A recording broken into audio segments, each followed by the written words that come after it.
Hello everyone. तो last class में हम लोगों ने देखा था कि general solution of a sin x plus b cos x equal to c कैसे निकालते हैं और solution of some elementary equation उसके बारे में स्टडी हम लोग कर लिए थे। ठीक है, तो आज हम लोग स्टार्ट करने जा रहे हैं बाउंड्री कंडीशन प्रॉब्लम। तो यहाँ पे हेडिंग लगा लीजिए ट्रिग्नोमेट्रिक इक्वेशंस। ट्रिग्नोमेट्रिक इक्वेशंस है ना, ट्रिग्नोमेट्रिक इक्वेशंस। ठीक है, ट्रिग्नोमेट्रिक इक्वेशंस। अब देखिए बाउंड्री कंडीशन प्रॉब्लम का मतलब क्या होता है, उसको समझने की कोशिश करेंगे हम लोग क्वेश्चन के थ्रू। बाउंड्री कंडीशन प्रॉब्लम है ना, बाउंड्री कंडीशन प्रॉब्लम्स। देखिए इसमें बेसिकली क्या करते हैं, बाउंड्री कंडीशन प्रॉब्लम का मतलब ये होता है कि किसी इक्वेशन के लेफ्ट हैंड साइड और राइट हैंड साइड की मिनिमम और मैक्सिमम वैल्यू निकालते हैं। जब किसी इक्वेशन के लेफ्ट हैंड साइड की minimum value right hand side की मैक्सिमम वैल्यू के बराबर हो जाए या लेफ्ट हैंड साइड की maximum value right hand side की मिनिमम वैल्यू के बराबर हो जाए, तो ऐसी सिचुएशन में हम लोग बाउंड्री कंडीशन निकालते हैं। बाउंड्री कंडीशन का मतलब ये होता है कि जैसे कि मान लीजिए एलएचएस ए से बी है और आरएचएस सी से डी है, तो एलएचएस की मैक्सिमम वैल्यू एलएचएस की मिनिमम वैल्यू, एलएचएस ए से बी है तो एलएचएस की मान लीजिए मैक्सिमम वैल्यू बी है और आरएचएस की मैक्सिमम वैल्यू सी है, मिनिमम वैल्यू सी है। और बी और सी अगर दोनों इक्वल होते हैं तो उस केस में हम लोग बाउंड्री कंडीशन का यूज करते हैं। वो कैसे होता है मैं आपको समझा रहा हूँ क्वेश्चन के थ्रू। तो देखिए जैसे मान लीजिए ये है कि find the total number of values of s satisfying the equation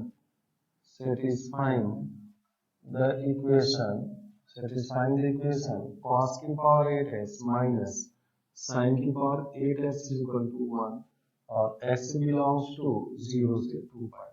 तो आपको ये बताना है कि 0 से 2 पाई के बीच में कितने ऐसे s हैं जिसके लिए cos की पावर 8x माइनस sin की पावर 8x इक्वल टू 1 है। ठीक है ना, तो देखिए इसको कैसे सॉल्व करेंगे। तो cos की पावर 8x माइनस sin की पावर 8x इक्वल टू 1 है, तो cos की power 8x equal to 1 plus sin की पावर 8x। ठीक है ना, और x की वैल्यू 0 से 2 पाई, तो 0 से 2 पाई हमको देखना है। अब देखिए cos की पावर 8x यानी cos स्क्वायर x की जो रेंज होती है वो 0 से 1 होती है, तो cos स्क्वायर x की पावर 4, ये भी आपका 0 से 1 के ही 1 की पावर 4, तो ये हो जाएगा cos की पावर 8 x की जो रेंज आएगी वो 0 से 1 के बीच में। ठीक है ना, इसी तरीके से देखिए sin स्क्वायर x की जो रेंज है ये 0 से 1 होती है, तो sin स्क्वायर x की पावर 4 इसकी भी रेंज 0 से 1 की पावर 4, दैट इज sin की पावर 8x की वैल्यू 0 से 1 के बीच में होती है। लेकिन RHS में क्या है 1 प्लस sin की पावर 8x, तो 1 प्लस sin की पावर 8x की जो वैल्यू है वो 1 से 2 के बीच में होती है ना। तो यहाँ से आप बोल सकते हो maximum value of value of LHS is equal to maximum value of cos की पावर 8x that is 1। ठीक है ना, और यहाँ पे minimum value of RHS is equal to minimum value of 1 plus sin की पावर 8x that is 1। ठीक है ना, इसका मतलब ये हो गया कि LHS की जो वैल्यू है ना, LHS की वैल्यू 0 है ना, LHS की वैल्यू जो है वो 1 या 1 से कम है ना। LHS की रेंज देखिए यानी cos की पावर 8x की वैल्यू जो है 1 या 1 से कम और 0 से बड़ा है। ठीक है ना, और RHS की जो वैल्यू है वो 1 और यह 1 से बड़ा 2 के बराबर। ठीक है ना, इसका मतलब ये हो गया कि लेफ्ट हैंड साइड जो फंक्शन है इसकी maximum value right hand side की मिनिमम वैल्यू के बराबर है। अब ये देखिए ये वैल्यू 1 और या 1 से कम है और ये वैल्यू 1 या 1 से ज्यादा है, तो ये दोनों LHS और RHS बराबर कब होगा, जब LHS की वैल्यू 1 हो जाए और RHS की वैल्यू भी 1 हो जाए। इसके अलावा मान लीजिए LHS की वैल्यू 1 से कम 1/2 हो गया, RHS की वैल्यू 1 या 1 से ज्यादा 1.2, तो 1/2 और 1.2 कभी इक्वल नहीं होंगे।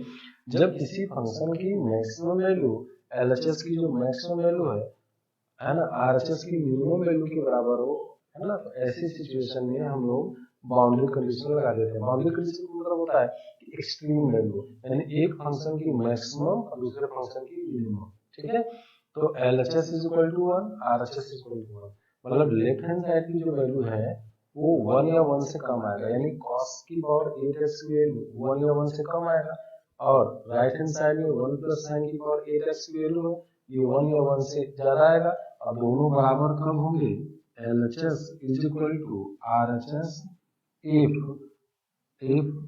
cos की power 8x is equal to 1 and 1 plus sin की power 8x is equal to 1, यानी कि LHS की वैल्यू 1 या 1 से कम, RHS की वैल्यू 1 या 1 से ज्यादा, और दोनों इक्वल तभी होंगी जब LHS भी 1 हो जाए और RHS भी 1 हो जाए। तो अब आपको 0 से 2 पाई के बीच में आपको ऐसा x निकालना है जिसके लिए ये दोनों वैलिड हो। ये हो जाएगा आपका cos की पावर 8x इक्वल टू 1 और sin की पावर 8x इक्वल टू 0। तो देखिए 0 से 2 पाई के बीच में x की वैल्यू 0 पाई 2 पाई। अब देखिए x की वैल्यू 0 रखेंगे तो cos 0 क्या होगा, 1 आएगा, 1 की पावर 8 1, तो ठीक है, तो यहाँ से भी आ जाएगा x इक्वल टू 0 एक्सेप्टेड। पाई रखेंगे अगर तो cos पाई की वैल्यू -1 होती है, -1 की इवन पावर +1 बना देगा, यानी पाई भी होगा, और यानी पाई एक्सेप्टेड हो गया, और 2 पाई रखेंगे तो cos 2 पाई की वैल्यू 1 होती है, 1 की power 8 is equal to 1 that is 2 pi. तो x is equal to 0 pi and 2 pi. तो ये तीन सॉल्यूशन आपके आएंगे जिसके लिए ये इक्वेशन वैलिड होगा 0 से 2 पाई के बीच में, ठीक है ना। तो बाउंड्री कंडीशन प्रॉब्लम को थोड़ा सा अच्छे से समझने की कोशिश कीजिए। हम सीधी सीधी सी बात स्ट्रेट फॉरवर्ड आपको ये बता रहे हैं कि जब किसी भी इक्वेशन के RHS और LHS में किसी एक साइड की मिनिमम वैल्यू दूसरी साइड की मैक्सिमम वैल्यू के बराबर होती है, तो ऐसी सिचुएशन में हम लोग जनरली बाउंड्री कंडीशन यूज कर देते हैं। बाउंड्री का मतलब ये होता है कि LHS की एक्सट्रीम वैल्यू, एक्सट्रीम का मतलब किसी एक की मिनिमम या दूसरे की मैक्सिमम। तो यहाँ पे LHS की मैक्सिमम वैल्यू RHS की मिनिमम वैल्यू के बराबर आना, क्योंकि आप समझ सकते हैं इसकी वैल्यू 1 से ज्यादा नहीं होगी, है ना, और इसकी वैल्यू 1 से कम नहीं होगी, है ना। 1 या 1 से ज्यादा है, 1 या 1 से कम है, तो दोनों बराबर कब होंगे, जब दोनों 1 हो जाए, है ना। जैसे आप ये समझिए ना कि x is less than or equal to a और x is greater than or equal to a, इसका मतलब x इक्वल टू a, ये हुआ ना। x की वैल्यू a या a से कम या x की वैल्यू a या a से ज्यादा, तो केवल क्या होगा, x इक्वल टू a पे ही वैलिड होगा, इसके अलावा किसी पे वैलिड होगा नहीं। यही कॉन्सेप्ट है इसमें। और भी 2-4 क्वेश्चन करेंगे तो धीरे धीरे आपको इसका कॉन्सेप्ट क्लियर होने लगेगा, ठीक है। चलिए, तो बाउंड्री कंडीशन प्रॉब्लम का मतलब यही होता है कि किसी भी ट्रिग्नोमेट्रिक इक्वेशन के लेफ्ट हैंड साइड और राइट हैंड साइड में एक साइड की मिनिमम वैल्यू दूसरी साइड की मैक्सिमम वैल्यू के अगर बराबर हो जाता है, तो मतलब ये है कि ना किसी भी ट्रिग्नोमेट्रिक इक्वेशन के LHS और RHS के अगर एक्सट्रीम वैल्यू का हम यूज करते हैं, तो ऐसी केस में इस केस को हम बाउंड्री कंडीशन प्रॉब्लम बोलते हैं। जैसे अगर मैं बोलूं find the number of distinct real solution of sin pi s is equal to x square minus x plus 5/4, ठीक है ना। sin pi s is equal to x square minus x plus 5/4। तो अब यहाँ पे देखेंगे, यहाँ पे आप देखिए sin pi s is equal to x square minus x plus 5/4, ठीक है। तो यहाँ पे देखिए लेफ्ट हैंड साइड में ट्रिग्नोमेट्रिक फंक्शन है और राइट हैंड साइड में क्या है बताइए, अलजेब्राइक फंक्शन यानी क्वाड्रेटिक इक्वेशन। अब क्या करते हैं, इसकी रेंज निकालते हैं। इसको आप लिख सकते हैं sin pi s is equal to, इसको परफेक्ट स्क्वायर बना दीजिए, x square minus 2 into 1/2s plus 1/4 plus 5/4 minus 1/4। तो ये बेटा हो जाएगा sine pi S is equal to X minus 1/2 का whole square plus 4/4 that is 1। ठीक है ना। तो अब यहाँ पे बताइए इसकी जो मिनिमम वैल्यू है ना और इसकी मैक्सिमम वैल्यू देखते हैं। Maximum value of sine pi S is equal to 1 और minimum value of X minus 1/2 का whole square plus 1 is equal to 1। क्योंकि देखिए किसी भी रियल नंबर का स्क्वायर 0 या 0 से बड़ा होता है, तो किसी रियल नंबर के स्क्वायर में 1 जोड़ दिए तो 0 प्लस 1 यानी ये 1 या 1 से बड़ा हो जाएगा। ठीक है ना। और या तो आप इसकी मिनिमम वैल्यू माइनस d/4 से निकाल लीजिए, है ना। तो अब यहाँ पे देखिए कि since maximum value of left hand side is equal to minimum value of right hand side, है ना। तो यानी कि साइन पाई एस की वैल्यू 1 या 1 से कम, है ना, यानी कि -1 से 1 के बीच में है।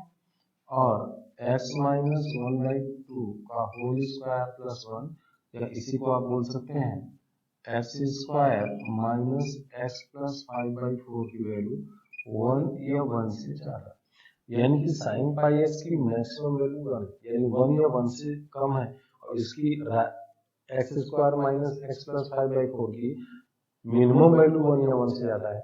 तो इसकी वैल्यू 1 या 1 से कम, इसकी वैल्यू 1 या 1 से ज्यादा, तो ये दोनों बराबर कम होंगे। तो therefore LHS is equal to RHS if sin pi s is equal to 1 and x square minus x plus 5 is equal to 1। तो ये दोनों बराबर कब होंगे? जब इसकी मैक्सिमम वैल्यू और इसकी मिनिमम वैल्यू दोनों इक्वल हो जाए। तो यहाँ से देखिए x square minus x plus 5/4 is equal to 1 and sin pi s is equal to 1। ठीक है ना। तो ये देखिए इसकी वैल्यू क्या हो जाएगा, तो ये बन जाएगा आपका, इसकी वैल्यू हम लोगों ने क्या निकाला था यहाँ से x माइनस 1/2 का whole square plus 1 is equal to 1 and sine pi x is equal to 1। तो ये 1 हो गया तो 1 से 1 कैंसिल, x माइनस 1/2 का होल स्क्वायर इक्वल टू 0, तो x is equal to 1/2 and sine pi x is equal to 1। अब check करो कि x इज इक्वल टू 1/2 पे since sin pi into 1/2 is equal to 1, therefore x is equal to 1/2 is only solution। ठीक है ना। तो x is equal to 1/2 इस equation का सॉल्यूशन हो जाएगा। तो देखिए हमने क्या किया कि लेफ्ट हैंड साइड में ट्रिग्नोमेट्रिक फंक्शन था और राइट हैंड साइड में अलजेब्राइक फंक्शन था, तो कह रहा है इसको सॉल्व करना है। तो अब इसमें देखिए इसकी मैक्सिमम वैल्यू और इसकी मिनिमम वैल्यू, मैंने आपको बताया कि अगर किसी भी इक्वेशन के लेफ्ट हैंड साइड की मैक्सिमम और राइट हैंड साइड की मिनिमम या vice versa left hand side की मैक्सिमम और राइट हैंड साइड की मिनिमम वैल्यू के बराबर हो जाता है, तो ऐसी सिचुएशन में हम बाउंड्री कंडीशन लगाते हैं। क्यों? क्योंकि लेफ्ट हैंड साइड की वैल्यू 1 से ज्यादा नहीं हो सकती और राइट हैंड साइड की वैल्यू 1 से कम नहीं हो सकता। तो बताइए ये लेफ्ट हैंड साइड है और ये राइट हैंड साइड है, इसकी वैल्यू 1 या 1 से नीचे जा रही है, इसकी वैल्यू 1 या 1 से ऊपर जा रही है, दोनों बराबर कब होंगे? तो दोनों 1 हो जाए। दोनों 1 का मतलब क्या हो गया, राइट हैंड साइड में क्या है 1, x square minus x plus 5/4 1 हो जाए। तो इसको 1 करेंगे तो सॉल्व करेंगे तो x की वैल्यू 1/2 हो जाए। अब इस x पे अगर sin पाई s 1 आता है तो वही इसका सॉल्यूशन हो जाएगा। तो sin pi s is equal to 1, देखिए x इज इक्वल टू 1/2, तो sin pi into 1/2 that is 1, sin pi/2 that is 1 के बराबर आ गया। इसका मतलब x is equal to 1 is only solution of this equation. ठीक है ना। इसी को हम लोग बाउंड्री कंडीशन प्रॉब्लम बोलते हैं। ठीक है। चलिए क्वेश्चन नंबर 3, तो बहुत ही ध्यान से देखना है। मैं बार बार यही कर रहा हूँ कि अगर किसी इक्वेशन के ट्रिग्नोमेट्रिक इक्वेशन के LHS और RHS को ऑब्जर्व कीजिए। अगर किसी एक साइड की मिनिमम वैल्यू दूसरे साइड की मैक्सिमम वैल्यू के बराबर आ जाती है तो हम लोग उसमें एक्सट्रीम वैल्यूज का यूज करते हैं, यानी कि LHS की अगर मैक्सिमम वैल्यू RHS की मिनिमम वैल्यू से बराबर आ जाता है, ऐसे क्वेश्चन को हम बाउंड्री कंडीशन प्रॉब्लम के नाम से बोलते हैं, ठीक है ना। तो इसमें एक की मिनिमम और दूसरे की मैक्सिमम वैल्यू को साइमल्टेनियसली सॉल्व करते हैं और आपका आंसर आ जाता है। बाउंड्री कंडीशन मतलब होता है कि जैसे कोई फंक्शन है उसकी रेंज a से b है, तो आप केवल एक्सट्रीम वैल्यूज को ऑब्जर्व कर रहे हो, a और b को ऑब्जर्व कर रहे हो, ठीक है ना। जैसे मान लीजिए find the value of a, question number 3 है, find the value of a, find the value of a for which 3 sin s plus 4 cos as is equal to 7, ठीक है ना। 3 sin s plus 4 cos as is equal to 7, ये 7 के बराबर है। तो अब यहाँ पे देखिए इसको लिख सकते हैं, क्या लिख सकते हैं, देखिए इसको लिख सकते हैं 3 sin s plus 4 cos as is equal to 7, ठीक है ना। तो अब यहाँ पे देखिए sin s है ना, ये तभी बराबर होगा, इसको लिख सकते हैं 3 sin s is equal to 7 minus 4 cos x, 7 minus 4 cos as, ठीक है, ऐसे लिख दिए।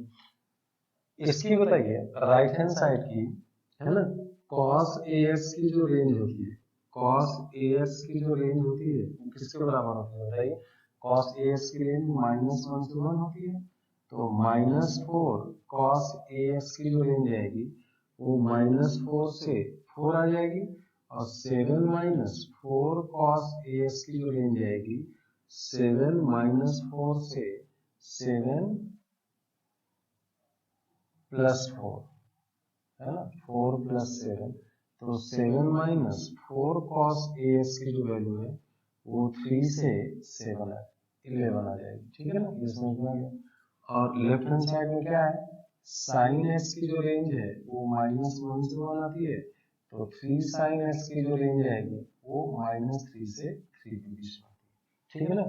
अब यहाँ पे देखिए यानी कि मिनिमम वैल्यू ऑफ, यानी मैक्सिमम, यानी कि इसकी यहाँ पे देखिए लेफ्ट हैंड साइड में ये है, राइट हैंड साइड में ये है, तो लेफ्ट हैंड साइड में 3 sin s है, 3 sin s की जो मैक्सिमम वैल्यू है वो 7 minus 4 cos as की मिनिमम वैल्यू के बराबर होती है, तो maximum value of 3 sin s is equal to 3 and minimum value of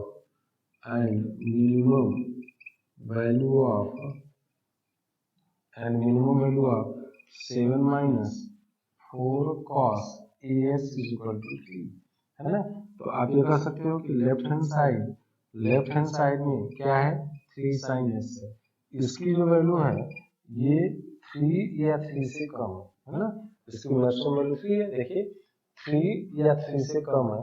और राइट हैंड साइड में जो फंक्शन है ना, राइट हैंड साइड में जो फंक्शन है, राइट हैंड साइड में क्या है 7 माइनस, राइट हैंड साइड में है 7 माइनस 4 cos as, ये RHS है राइट हैंड साइड में, इसकी जो वैल्यू है वो 3 या 3 से ज्यादा है, देख लीजिए ये 3 या 3 से ज्यादा है, तो LHS की मैक्सिमम वैल्यू RHS की मिनिमम वैल्यू के बराबर है।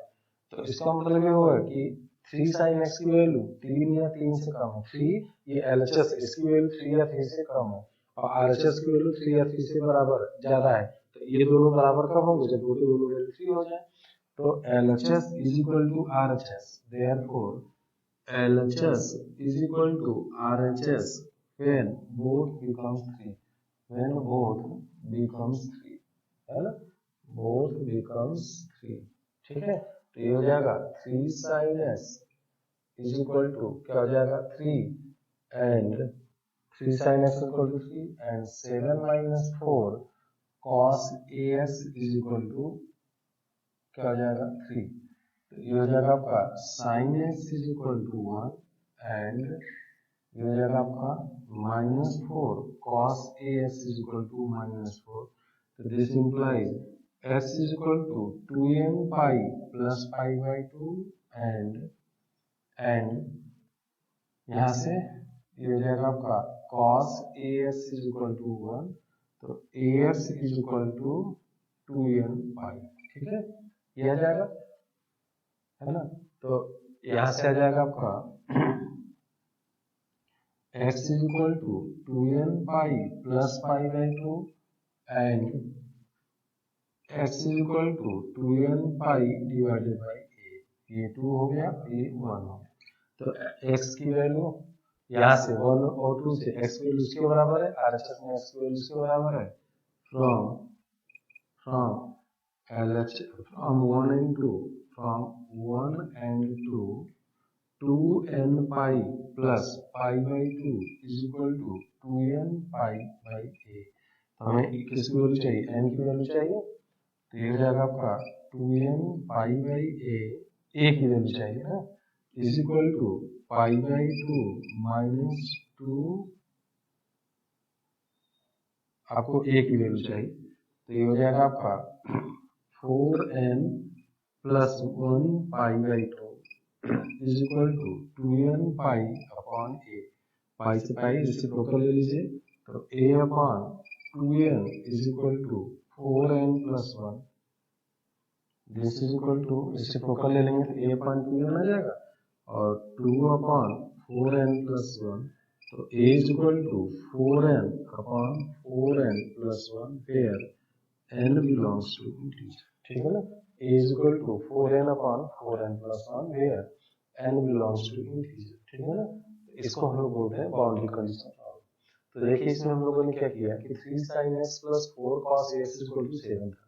आप क्या कीजिए, इसको राइट में ले जाइए, तो ये हो जाएगा 3 sin x is equal to 4 minus 7 minus 4 cos x। अब आप ये देखेंगे ना कि LHS की मैक्सिमम वैल्यू 3 आ रहा है और RHS की मिनिमम वैल्यू 3 आ रहा है। इसकी मिनिमम वैल्यू तब मिलेगा जब इसकी मैक्सिमम वैल्यू 1 हो गया, तो 7 minus 4 that is 3। तो जब भी मैंने आपको बताया, जब भी किसी क्वेश्चन में अगर कोई ट्रिग्नोमेट्रिक फंक्शन है उसमें एक साइड की मैक्सिमम वैल्यू दूसरी साइड की मिनिमम वैल्यू के बराबर है, जैसे LHS की वैल्यू 3f3 से कम है, RHS की वैल्यू 3f3 से ज्यादा है, तो दोनों बराबर कब होगा, जब दोनों 3 हो जाएगा। बहुत सिंपल कॉन्सेप्ट है। तो दोनों की वैल्यू 3 करके आप वैल्यू निकालिए, तो 3 sin x की वैल्यू 3 एंड sin x की वैल्यू 1, और sin x की वैल्यू जब 1 होता है तो x is equal to 2n pi plus pi by 2 होता है, और 4 minus 7 cos ax is equal to 3, तो cos ax is equal to 1 आ जाएगा, तो ax is equal to 2n pi आ जाएगा, क्योंकि cos theta equal to 1 कब होता है, 0 पे, 2 पाई पे, 4 पाई पे, 6 पाई पे, 8 पाई पे, यानी पाई के इवन मल्टीपल। अब हमें a की वैल्यू निकालना है, इस x को दोनों को इक्वेट कर दीजिए, क्योंकि हमें वही x चाहिए जो दोनों को, हमें ऐसा x चाहिए जो दोनों को सेटिस्फाई करे, यानी ये वाला x और ये वाला x दोनों सेम होना चाहिए। तो ये 2n pi plus pi by 2 is equal to 2n pi by a, तो आप इसको ले सकते हैं 4n प्लस 1 पाई बाई 2, और ये 2n पाई, पाई से पाई कैंसिल हो गया, रेसिप्रोकल ले लीजिए, a upon 2n is equal to 2 upon 4n plus 1, a is equal to 4n divided by 4n plus 1, ठीक है ना। ये आपका a is equal to 4n divided by 4n plus 1, this is final answer, ठीक है। इस तरीके से हम लोग इस क्वेश्चन को सॉल्व कर सकते हैं, ठीक है।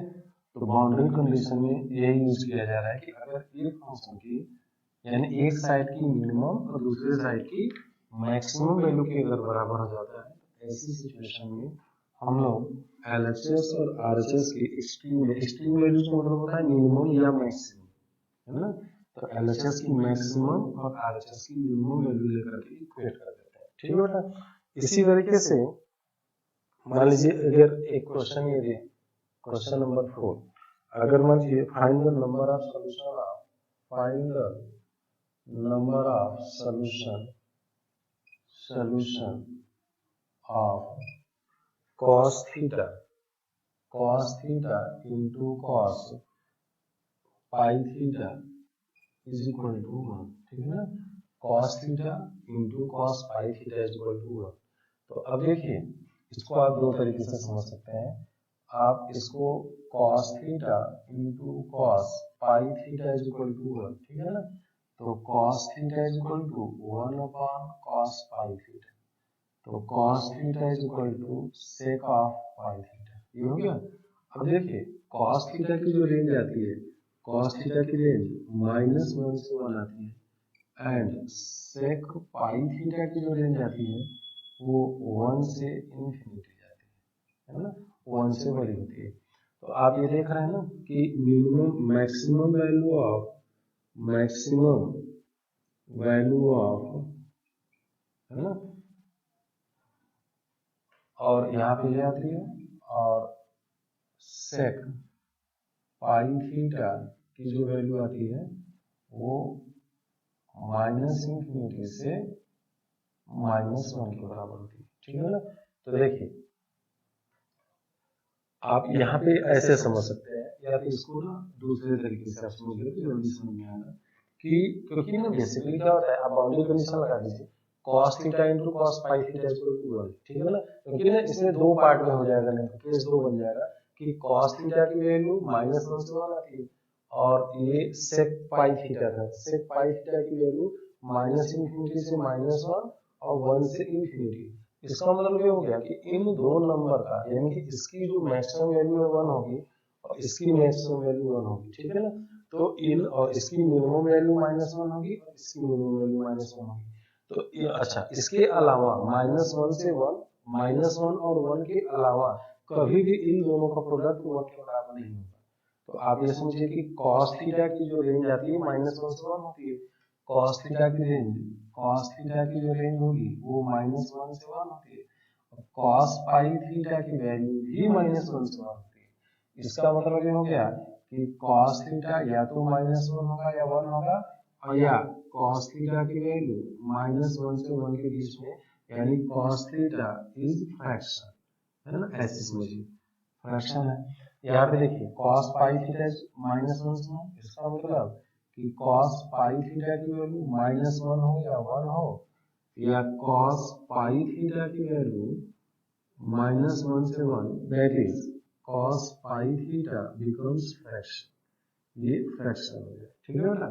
ये ध्यान, इसको ना दूसरे अप्रोच से मैं समझा रहा हूँ, क्योंकि वैसे करेंगे, क्योंकि इसका रीजन क्या है कि 1/cos पाई थीटा sec पाई थीटा की पॉजिटिव और नेगेटिव तो दो बार आपको केस बनाना पड़ेगा। तो उस केस से बचने के लिए आप यहाँ पे ये करिए कि cos, अगर ये वाला केस लेते हैं cos थीटा की वैल्यू -1 से 1 हो और cos पाई थीटा -1 से 1 के बीच में हो, तो cos यानी कि ये फ्रैक्शन है, तो दो फ्रैक्शन का प्रोडक्ट कभी भी 1 नहीं हो सकता। जैसे मान लीजिए 1/2 और 2 का प्रोडक्ट 1 आएगा, 1/2 into 2 is equal to 1 आएगा, है ना।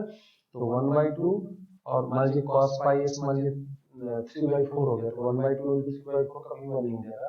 इसका मतलब कि ये जो सिचुएशन है इस कंडीशन को फुलफिल नहीं करेगा। अब क्या बचा कि cos थीटा की वैल्यू या तो -1 हो या 1 हो, या cos पाई थीटा की वैल्यू -1 हो 1 हो।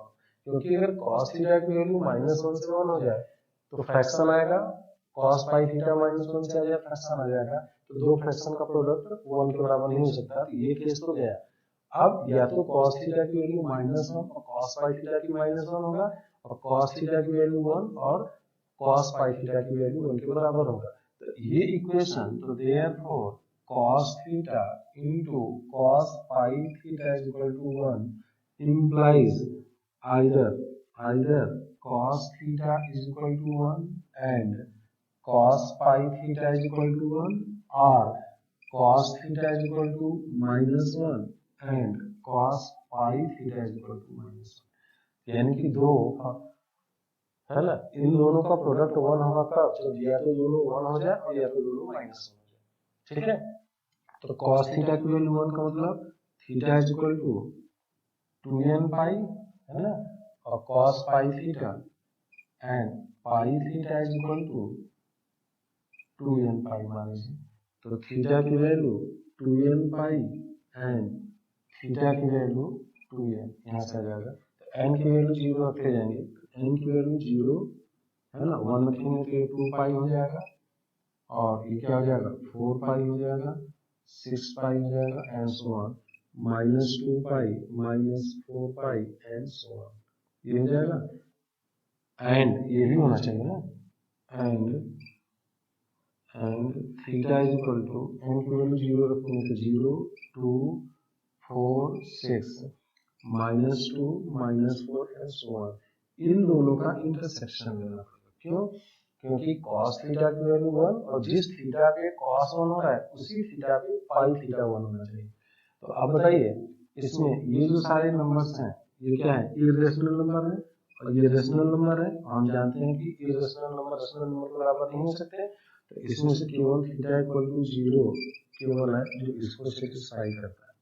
ठीक है, और या तो और यहाँ पे cos theta is equal to -1, तो theta is equal to pi का odd multiple 2n plus 1 pi and pi theta is equal to odd multiple of pi. तो यहाँ से आ जाएगा थीटा की वैल्यू n की वैल्यू 0 पाई है ना, या ऐसे कर सकते हैं pi 3 pi 5 pi 7 pi and so on minus pi -3 pi and so on and theta is equal to यहाँ से पाई कैंसिल हो जाएगा, theta is equal to 2n plus n की वैल्यू 0 लेंगे ये 1 आएगा, 3 आएगा, 5 7 और यहाँ से -1 -3 -5 एंड सो ऑन। तो आप देखेंगे इन दोनों का जब आप इंटरसेक्शन लेंगे तो थीटा इज इक्वल टू 5 है, नो सॉल्यूशन आएगा। देखिए क्योंकि ये सारे के सारे क्या है? इरेशनल नंबर्स हैं, ये सारे रेशनल नंबर्स हैं। इरेशनल नंबर और रेशनल नंबर कभी बराबर नहीं होते हैं, तो देयरफॉर है ना, देयरफॉर फाइनल सॉल्यूशन में क्या आ जाएगा? Theta is equal to 0 only satisfy the given equation, satisfy the given equation ठीक है ना। तो थीटा इज इक्वल टू 0 केवल इस इक्वेशन को सेटिस्फाई करता है। तो आपको समझ में आ गया होगा, मैं फिर से समझा रहा हूँ। cos theta into cos pi theta is equal to 1, ठीक है ना। तो cos थीटा का रेंज -1 से 1 होती है, cos पाई थीटा भी -1 से 1 होती है।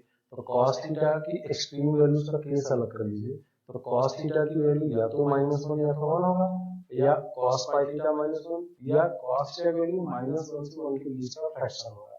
तो फ्रैक्शन, तो अब चूंकि दो नंबर का प्रोडक्ट 1 आ रहा है, तो अगर ये वाला केस लेंगे तो फ्रैक्शन वाला, तो दो फ्रैक्शन का प्रोडक्ट 1 कभी आ नहीं सकता, क्योंकि दो नंबर का प्रोडक्ट कब होगा? जब वो एक दूसरे के रेसिप्रोकल हो। जैसे एक 1/3 हो जाए तो दूसरा 3 हो जाए। तो अगर cos थीटा को 1/3 लेते हैं तो cos पाई थीटा को आपको क्या लेना पड़ेगा? 3 लेना पड़ेगा, और cos पाई थीटा की मैक्सिमम वैल्यू 1 होती है।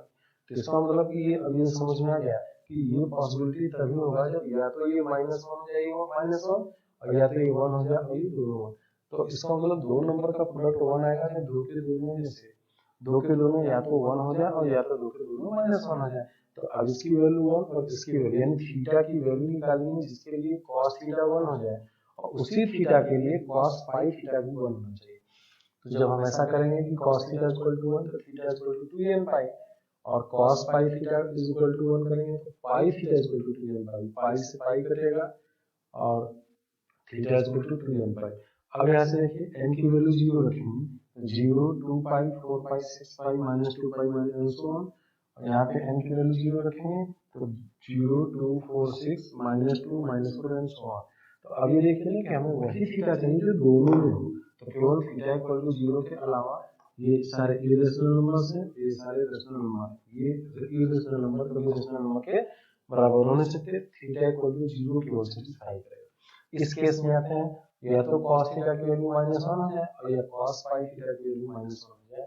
तो अब ये -1 कब होता है? cos थीटा -1 तब होता है जब थीटा की वैल्यू पाई का ऑड मल्टीपल, तो theta is equal to 2n plus 1 pi, और यहाँ पे pi theta is equal to 2n plus 1 pi. तो यहाँ से देखिए तो पाई से पाई कैंसिल होगा, theta is equal to 2n pi. तो यहाँ से देखिए n की वैल्यू 0 रखेंगे तो पाई 3 पाई 5 पाई 7 पाई ऐसे मिलेगा। यहाँ पे अब इस इन दोनों में देखिए इंटरसेक्शन निकालना है, तो थीटा की वही वैल्यू चाहिए जिसके लिए ये भी सेटिस्फाई हो और ये भी सेटिस्फाई हो। तो आप देखेंगे कि इसमें एक भी थीटा नहीं मिलेगा, तो दोनों को मिला करके फाइनल थीटा इक्वल टू 0 ही एक ऐसी वैल्यू मिल रही है जो सेटिस्फाई कर रही है। देखिए cos 0 1 cos 0 1 cos pi into 0 0, तो 1 इंटू 1 इक्वल टू 1, केवल एक ही वैल्यू मिल रही है जो इस इक्वेशन को सेटिस्फाई करे। इसको हम लोग बाउंड्री कंडीशन प्रॉब्लम के नाम से जानते हैं, ठीक है ना। इस टाइप के जो होते हैं वो boundary condition, this is all about boundary condition problem, ठीक है ना। अब हम लोग थोड़ा सा ट्रिग्नोमेट्रिक इनइक्वालिटी का बेसिक्स पढ़ेंगे, ठीक है ना। और डिटेल में आप क्लास 12 में फंक्शन चैप्टर में इसको स्टडी करेंगे, ठीक है ना। तो अब हम लोग हेडिंग डालते हैं ट्रिग्नोमेट्रिक इनइक्वेशंस, है ना। तो बहुत ही बेसिक हम लोग पढ़ते हैं ट्रिग्नोमेट्रिक इनइक्वेशंस क्या होता है, इसको देख लेते हैं, ठीक। तो देखिए हेडिंग डाल लीजिए ट्रिग्नोमेट्रिक इनइक्वेशंस, ट्रिग्नोमेट्रिक इनइक्वेशंस, ट्रिग्नोमेट्रिक इनइक्वालिटी। जैसे मान लीजिए solve sin x is greater than और इक्वल टू 1, जैसे मैं बोलूं कि sin x is greater than और इक्वल टू 1/2, इसका जो स्टेप 1 होता है ना, सबसे पहले क्या निकालिए स्टेप 1 में, है ना। सॉल्यूशन देखिए sin x is greater than और इक्वल टू 1, स्टेप 1 क्या होता है, step 1 draw the graph of y is equal to sin x, है ना, and y is equal to 1/2, है ना। y is equal to sin x and y is equal to 1/2 का graph on the same axis. तो यहाँ पे क्या होगा, sin x का इन draw the graph of this in one fundamental period,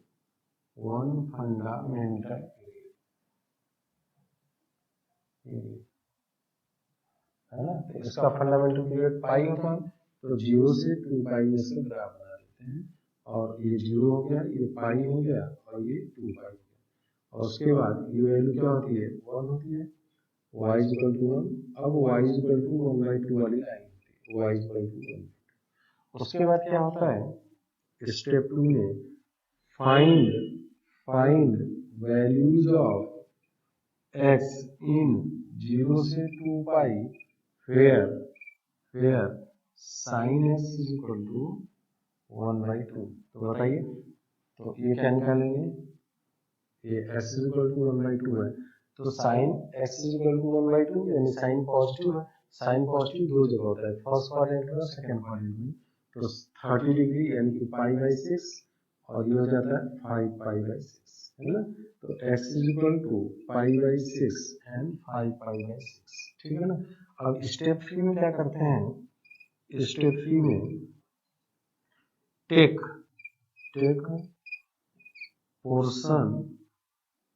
only portion of the graph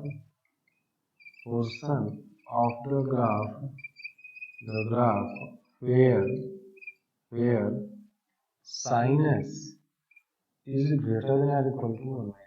तो अब ये देखिए sin x की वैल्यू ये 1/2 है और ये 1 है, तो अगर हम 0 से π/6 लेंगे ना, 0 से अगर π/6 ले लेंगे तो 0 से π/6 में साइन छोटा हो जाएगा 1/2 से, और अगर मैं 5π/6 से 2 पाई लेंगे तो ये जो पोर्शन है 1/2 से छोटा होगा।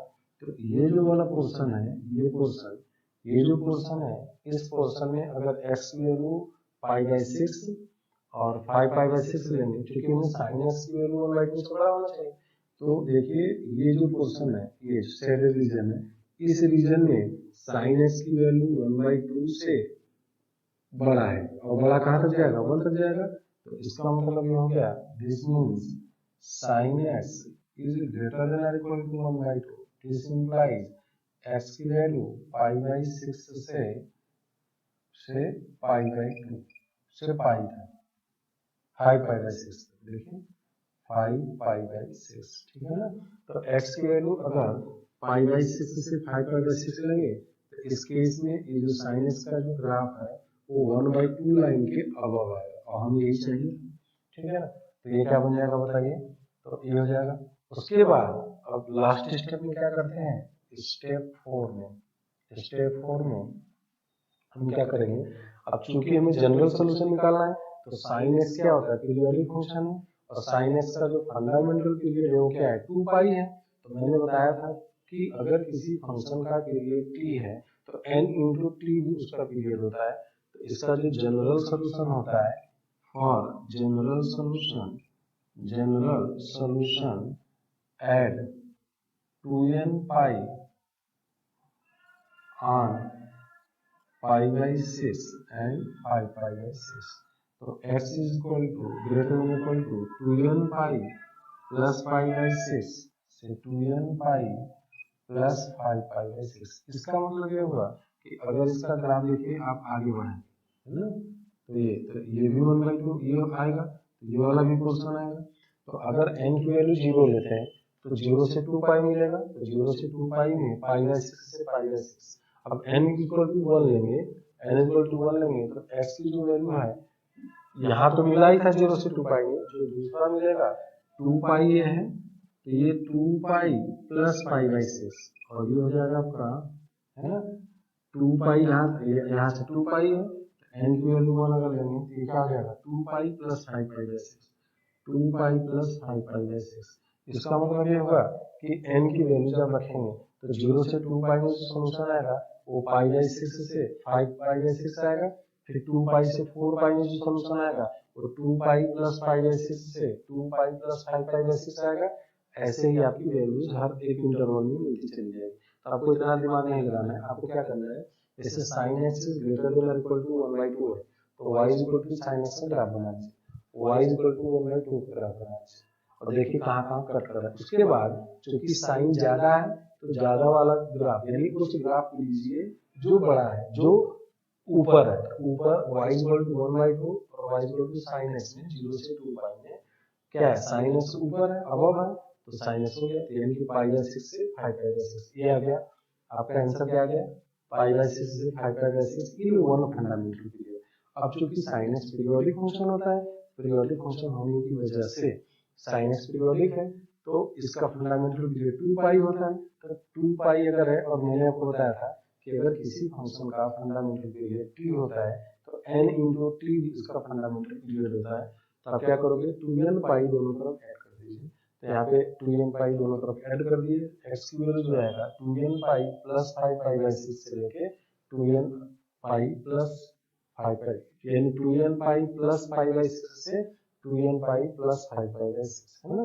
तो बहुत ही सिंपल है, बहुत ज्यादा परेशान नहीं होना इसमें। ये सब हम लोग क्लास 12 को बहुत डिटेल में पढ़ेंगे कैलकुलस चैप्टर में, ठीक है ना।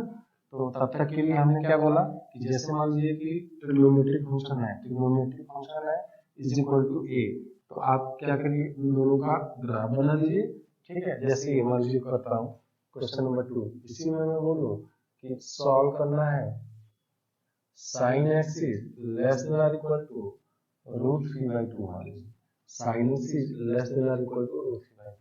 तो सबसे पहले क्या करिए, draw the graph of y is equal to sin x and y is equal to √3/2 in one fundamental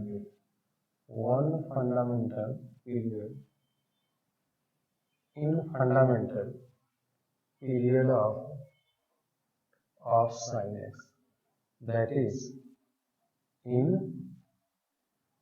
2 pi 0 to 2 pi 0 to 2 pi। तो 0 से 2 पाई के बीच में से ग्राफ बना लीजिए।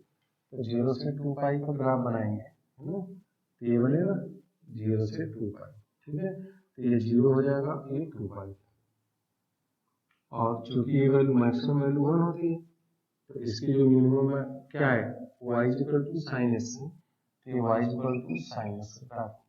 अब y इज इक्वल टू इसी में y इज इक्वल टू √3/2 हो गया, ठीक है ना।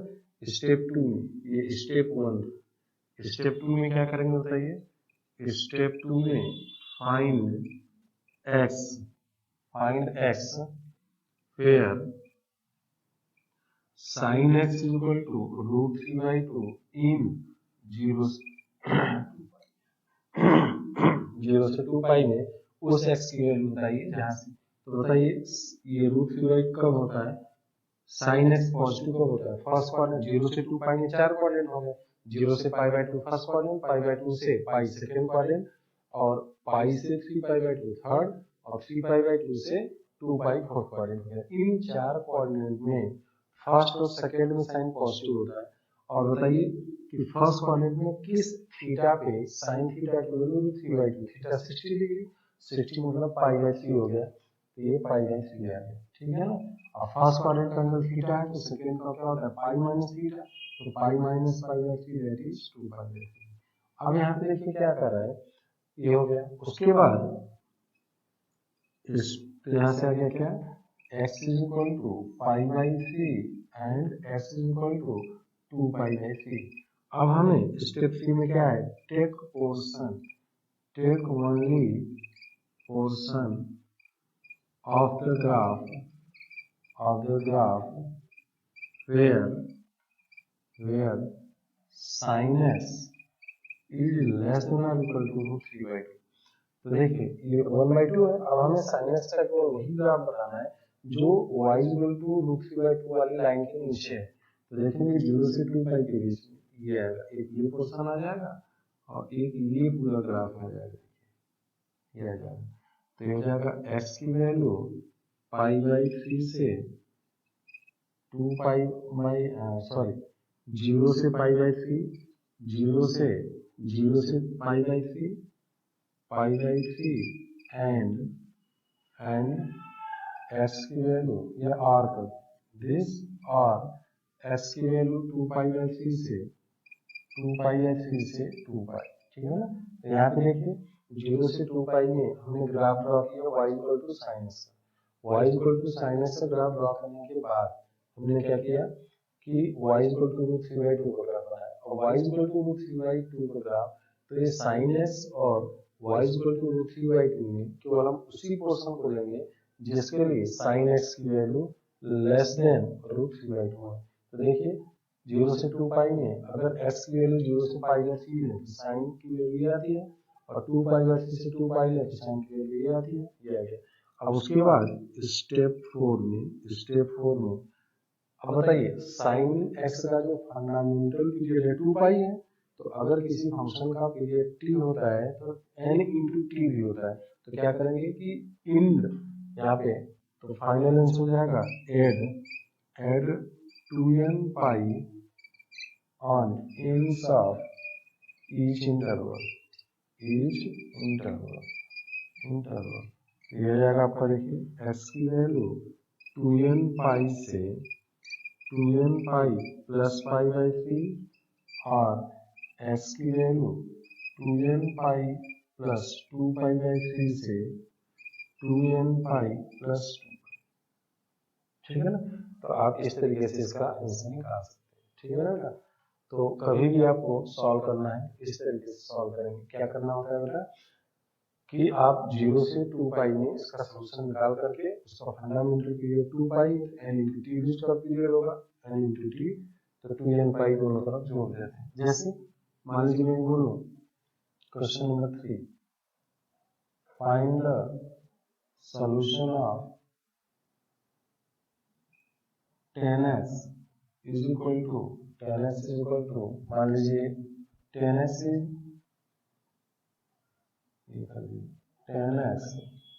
is greater than or equal to 1 by root 3 less than or equal to 1, है ना। 10x की वैल्यू 1 by root 3 से बड़ा हो और 1 से छोटा हो, तो आप क्या कीजिए स्टेप 1 में, है ना, स्टेप 1 में draw the graph of y equal to 10x, y is equal to 1 by root 3 and y is equal to 1 in fundamental period of 10x, in fundamental period of 10x, that is 0 to pi. Fundamental period क्या होता है 0 से पाई होता है, तो 0 से पाई में इसका निकाल लेते हैं ना, ये 0 हो गया और ये हो गया आपका पाई बाई 2 और ये हो गया आपका पाई, तो 0 से पाई बाई 2 ये हो गया। तो ये हो गया y इक्वल टू 10s, ये हो जाएगा आपका y equal to 1 by root 3 और ये हो जाएगा आपका y इक्वल टू 1। तो अब ये देखते हैं कि 0 से पाई के बीच ये 30 डिग्री यानी कि पाई बाई 6 है, और ये जो पॉइंट है ये क्या बताइए पाई बाई 4। तो अब क्या करते हैं हम केवल यही क्वेश्चन, है ना। स्टेप 2 में क्या करते हैं फाइंड एक्स, स्टेप 2 में find x where tan x is equal to 1 by root 3 and tan x is equal to 1. तो x is equal to pi by 6 and s is equal to pi by 4. ये आ गया आपको। उसके बाद step 3 में take है ना only portion of the graph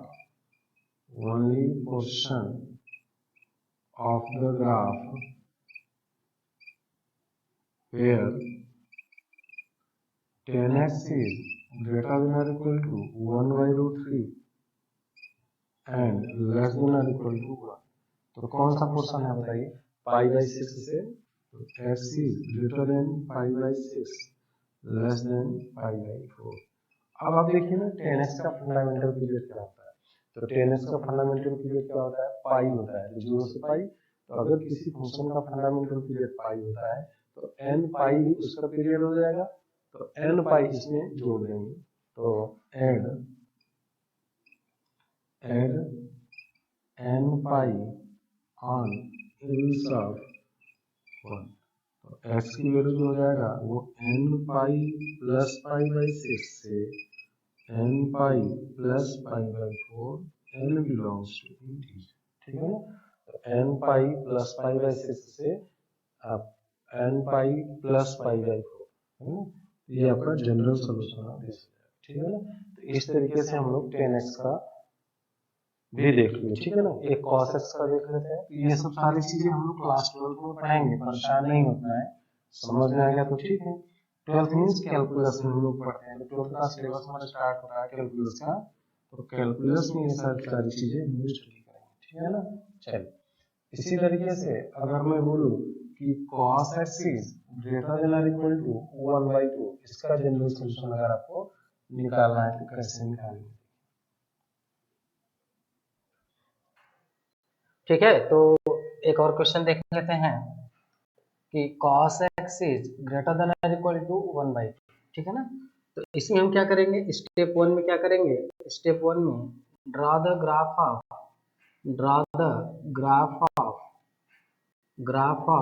y is equal to cos x and y is equal to 1 by 2, ठीक है, इन x बिलोंग्स टू 0 to 2 पाई, ठीक है ना। तो 0 से 2 पाई के बीच में cos x का ग्राफ बनाइए और y इक्वल टू 1/2 का ग्राफ बनाइए। तो ये देखिए cos x का ग्राफ 0 से 2 पाई में, तो ये हो जाएगा आपका, ये लाइन 1 है, y इक्वल टू 1, तो ये हो जाएगा आपका इस तरीके का ग्राफ बनेगा, ठीक है ना। This line is y equal to 1, ठीक। तो ये हो जाएगा आपका पाई बाई 2, है ना, ये 3 पाई बाई 2 और ये हो जाएगा आपका 2 पाई, ठीक है, ये 2 पाई हो जाएगा। ये y equal to cos x का ग्राफ है, this is graph of y equal to cos x, ठीक है। अब हम क्या करेंगे बेटा कि y इक्वल टू 1/2 का ग्राफ बनाएंगे, तो y इक्वल टू 1/2 का ग्राफ ये आएगा, है ना, क्योंकि ये हाइट पूरी 1 है तो ये 1/2 आएगा, y इक्वल टू 1/2। तो देखेंगे इन दोनों का जो पॉइंट ऑफ इंटरसेक्शन आएगा उसको ले लेते हैं। तो बताइए cos x इक्वल टू 1/2, तो पहले आप ये देखिए कि किस क्वाड्रेंट में cos पॉजिटिव होता है, फर्स्ट और फोर्थ में। तो 0 से पाई बाई 2 में एक वैल्यू मिलेगी और 3 पाई बाई 2 से 2 पाई के बीच में एक वैल्यू मिलेगी, ठीक है ना। ये 3 पाई बाई 2 है, तो 3 पाई बाई 2 से 2 पाई के बीच में एक वैल्यू। तो फर्स्ट क्वाड्रेंट में किस थीटा पे या किस x की वैल्यू पे cos x की वैल्यू 1/2 होता है, तो cos x is equal to 1/2 at 60 degree, है ना, यानी पाई बाई 3 पे। तो ये हो जाएगा आपका पाई बाई 3। अगर कोई एंगल फर्स्ट क्वाड्रेंट में पाई बाई 3 होता है तो फोर्थ क्वाड्रेंट पे 2 पाई माइनस पाई बाई 3, तो 2 पाई माइनस पाई बाई 3 करेंगे तो ये 5 पाई बाई 3 आ जाएगा। देखिए 2 पाई माइनस पाई बाई 3, तो 6 pi minus pi by 3 that is 5 pi by 3 आ जाएगा, ठीक है ना। अब स्टेप 2 में क्या करते हैं? स्टेप 2 में क्या करते हैं? Take the portion of graph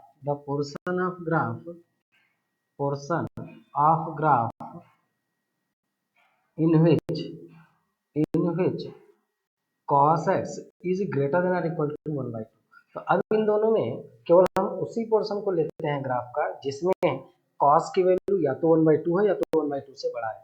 तो देखिए 1/2 से ये वाला पोर्शन है और ये 1/2 से 1।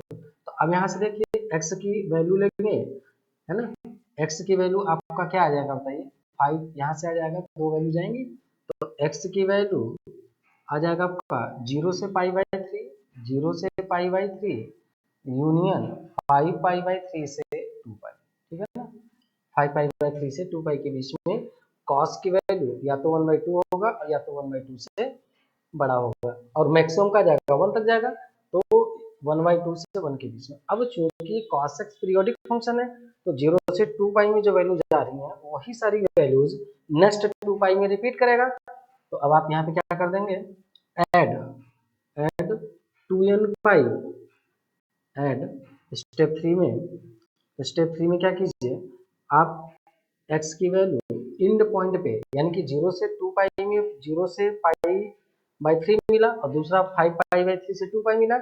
अब इसमें 2π जोड़ दीजिए, तो 2n π अगर जोड़ देंगे तो 2n π plus 0 2n π plus π/3 union 2n π plus 5π/3 से 2n π प्लस 2π, तो ये आपका सोल्यूशन आएगा। अब देखिए n की वैल्यू 0 रखेंगे तो 0 से 2π वाला सोल्यूशन दे देगा, n की वैल्यू अगर 1 रखेंगे तो 2π से 4π के बीच में जहाँ पे मिलेगा, क्योंकि जब इसको आप आगे बढ़ाएंगे, है ना, 2π है, तो ये वैल्यू देखिए, ये वैल्यू 0 से ये 2π से 4π हो जाएगा, यहाँ पे भी वैल्यूज मिलना स्टार्ट कर देगा, है ना, यहाँ पे भी वैल्यू मिलेगा। तो ये जो एंगल है, इसी तरीके से 4π से 6π में बहुत सारी वैल्यूज मिलेंगी। तो कहने का मतलब ये हो गया कि आप क्या कीजिए, 0 से 2π, 0 से 2π का मतलब है कि जो गिवन ट्रिग्नोमेट्रिक फंक्शन का फंडामेंटल पीरियड है, उस पीरियड में उसकी वैल्यूज को निकाल करके फिर इंड पॉइंट पे 2n π जोड़ दीजिए। ये तरीका होता है इस क्वेश्चन को सॉल्व करने का, ठीक है बेटा।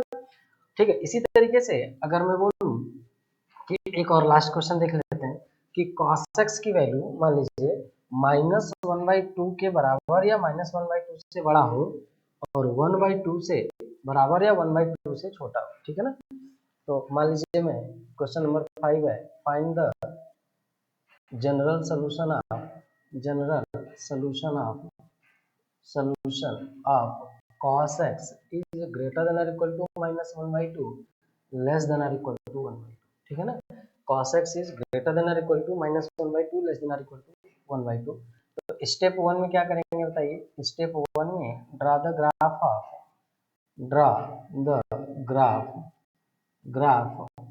y is equal to cos x in x belongs to 0 से 2π।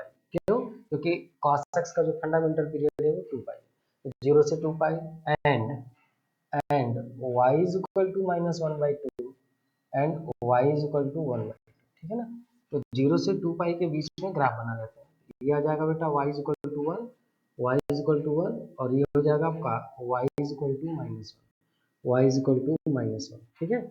अब 0 से 2π में ग्राफ बना लिए, ठीक है, 0 से 2π में ग्राफ बना लिए, ठीक है। अब क्या करते हैं, ये cos x का ग्राफ हो गया, this is y is equal to cos x, ठीक है।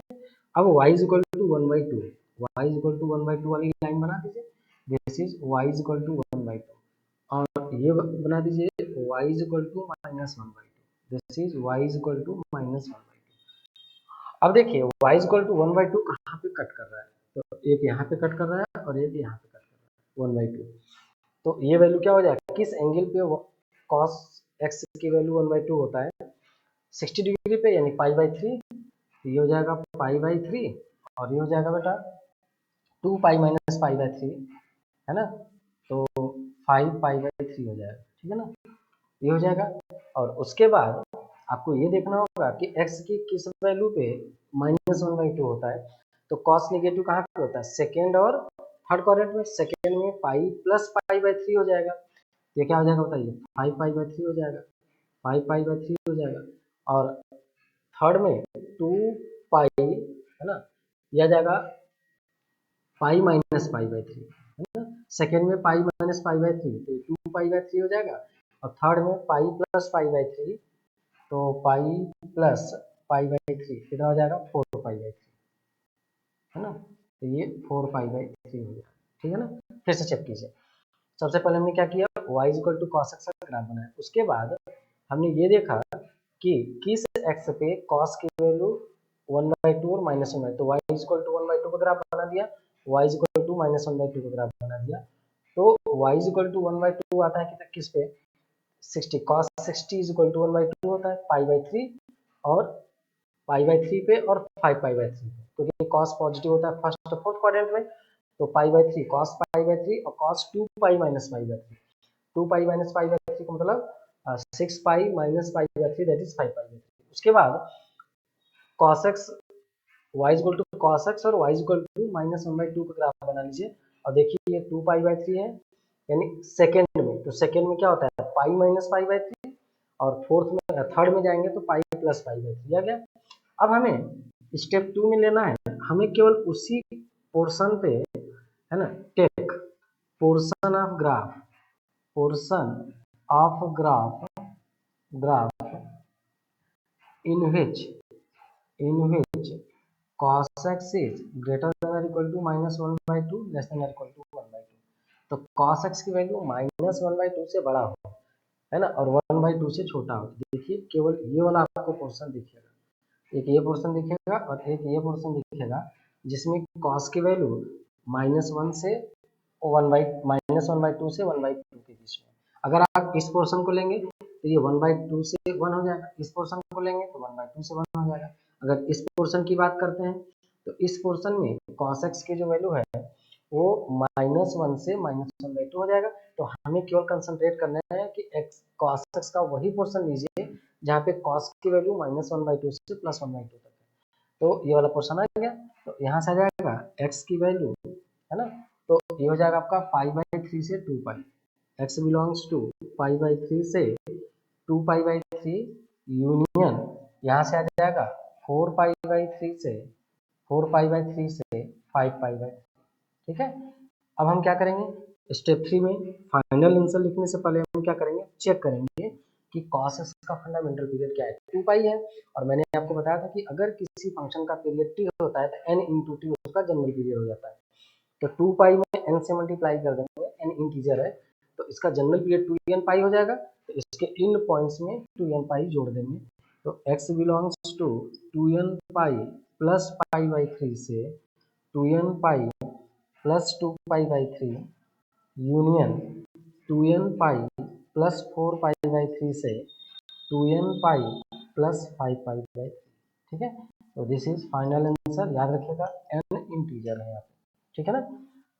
तो आपको ये ध्यान में रखना होगा कि cos x की वैल्यू कहाँ पे 1/2 होता है, तो cos 60 1/2 होता है, तो cos 60 मतलब 2 π/3 है ना, π/3। अब चूंकि cos पॉजिटिव कहाँ पे होता है 1/2 कहाँ कहाँ पे होगा, फर्स्ट में फोर्थ में, तो फर्स्ट में अगर कोई एंगल फर्स्ट क्वाड्रेंट का थीटा है तो फोर्थ क्वाड्रेंट का 2π - थीटा हो जाता है, तो 2π - π/3 दैट इज 5π/3 आ गया। अब cos की वैल्यू 2π/3, तो cos x की वैल्यू -1/2, तो cos की वैल्यू नेगेटिव कहाँ पे होता है, सेकेंड में और थर्ड में, तो सेकेंड में आपका क्या हो जाएगा, सेकेंड में आ जाएगा आपका पाई माइनस थीटा, तो पाई माइनस π/3 दैट इज 2π/3, और थर्ड में pi plus theta, pi plus π/3, तो 4π/3 आ जाएगा, ठीक है। तो अब ये देख लेना होगा कि हमें इस ग्राफ का केवल उसी पोर्शन पे कंसिडरेट करना है जहाँ पे π/3 से 2π/3 हो, तो π/3 से 2π/3 जहाँ पे cos की वैल्यू -1/2 से 1/2 हो, तो π/3 से 2π/3 हो गया, 4π/3 से 5π/3 हो गया, ठीक है। उसके बाद हम इसका जनरल सोल्यूशन लिखते हैं, तो जनरल सोल्यूशन जब भी लिखना होता है इन पॉइंट में n इंटू टी जोड़ देते हैं, तो इसका फंडामेंटल पीरियड cos x का होता है 2π, तो 0 से 2π में इसकी वैल्यूज रिपीट होती हैं हर 2π के इंटरवल में, तो 2n π दोनों एंड पे जोड़ दिए तो आपका ये फाइनल आंसर है, ठीक है बेटा। तो इस चीज को ये मैं बार बार ये चीज कर रहा हूँ, ये चीज हम लोग कैलकुलस में दोबारा पढ़ेंगे। तो this is all about trigonometric equations and inequations. तो आपका ट्रिग्नोमेट्रिक इक्वेशंस और इनइक्वेशंस भी आज खत्म हो गया। तो अब आपका ट्रिग्नोमेट्री में ट्रिग्नोमेट्रिक रेशियोज एंड आइडेंटिटीज खत्म हो गया, ट्रिग्नोमेट्रिक इक्वेशंस एंड इनइक्वेशंस। अब आपका दो चीज और बचा है इसमें, properties and solution of triangle and inverse trigonometric function. तो properties of solution of triangle तो हम लोग अभी पढ़ेंगे कुछ दिन के बाद, और उसके बाद सॉल्यूशन ऑफ ट्रायंगल कैलकुलस में फंक्शन चैप्टर, पहला चैप्टर फंक्शन है, तो फंक्शन में जब हम लोग 1 1 और 2 ये सब जब पढ़ लेंगे तो उसके बाद हम लोग इनवर्स ट्रिग्नोमेट्री पढ़ते हैं। इसीलिए आप देखेंगे कि एनसीईआरटी में भी जो इनवर्स ट्रिग्नोमेट्री फंक्शन वाला जो चैप्टर है वो क्लास 12 में है ना। तो क्लास 12 में फंक्शन के बाद है, क्यों? क्योंकि इनवर्स पढ़ने के लिए आपको टाइप्स ऑफ फंक्शन पढ़ना पड़ता है ना। 1 1 फंक्शन, मिनिमम फंक्शन, 1 1 इनटू, ये सब आपको देखना होता है, उसके बाद ही आपको समझ में आती है। ठीक है, तो this is all about today's class. Okay, thank you.